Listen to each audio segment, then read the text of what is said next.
ধন্যবাদ শ্রোতাভাজন বড় ভাই মুক্তিযোদ্ধা জনাব আব্দুর রাজ্জাক।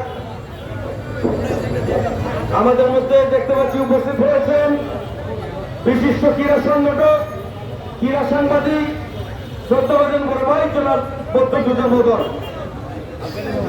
আমি সম্মানিত উপস্থিতি, এই মুহূর্তে আমাদের আজকের এই বিক্ষোভ সমাবেশে ঐতিহাসিক কোর্ট পয়েন্টে যিনি সভাপতিত্ব করেছেন, আমি আহ্বান জানাচ্ছি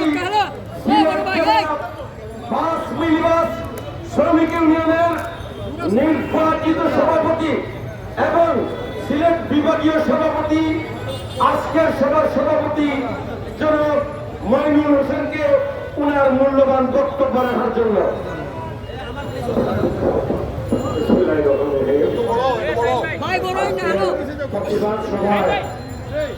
উপস্থিত হয়েছেন প্রধান অতিথি হিসাবে আমাদের সিলেটের মাটি ও মানুষের নেতা, আমাদের জনমন্ডিত নেতা জনাব আরিফুল হক চৌধুরী, যিনি গরিব দুঃখী মানুষের সবসময় সহযোগিতা করে এসেছেন, তিনি আজকের প্রধান অতিথি।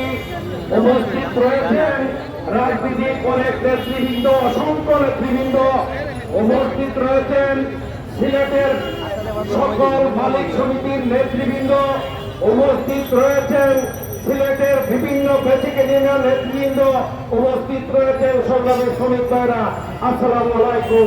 হিন্দু ভাইদের প্রতি আমরা স্পষ্ট ভাষায় জানিয়ে দিতে চাই জেলা প্রশাসকের বিরুদ্ধে কেন আমরা অবস্থান নিয়েছি। আপনারা বিষয়টা শুনে নেন।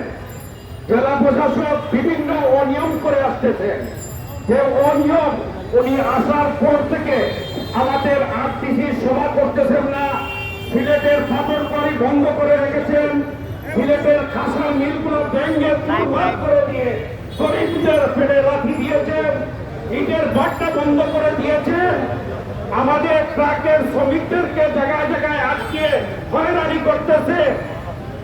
এই জালিম সরকার, উনি সরকার যে আইন করেছিল, একটা বিষয় তারা জেনে রাখেন, উনি সরকার 2018 সালে একটা আইন করেছিল যে 20 বছর 25 বছরের 15 বছরের গাড়িকে ডাম্পিং করব, এবং ওই সরকার এটা স্থগিত করে গিয়েছে। কিন্তু আমরা জানতে চাই কে বা কারা এই আইন, পুলিশ সরকারের আইন পরিচালনা করতে চায়, বৈধ করতে চায়। যে দিন থেকে আমাদের গাড়িকে ডাম্পিং করা হবে, সেই দিনই জায়গায় জায়গায় গাড়ির চাক্কা বন্ধ হয়ে যাবে। এবং এই দেখেন মেজরটিল্লা একটি চক্ষু হাসপাতাল ভেঙ্গে এই এলাকার বা এই আমাদের উন্নয়নের রূপকারের ভেঙ্গে চুরমার করে দিয়েছে এই জেলা প্রশাসক মহোদয়। উনি যতটি অনিয়ম করতেছে, এই অনিয়মের কারণে আমাদের দাবি ওনাকে অনতি বিলম্বে সিলেট থেকে প্রত্যাহার করা হোক, নতুবা আগামী শুক্রবার যার মধ্যে যদি জেলা প্রশাসককে প্রত্যাহার না করা হয়, শনিবার থেকে সিলেটের সর্বস্তরের গাড়ির চাকা বন্ধ হয়ে যাবে। আজকে রাজনৈতিক নেতৃবৃন্দ যিনি এই সিলেটের মাটির মানুষের নেতা, ওনার সাথে আমরা, ওনার দাবির সাথে আমাদের দাবি মিলেছে, তাই আমরা ওনার সাথে একমত পোষণ করেছি।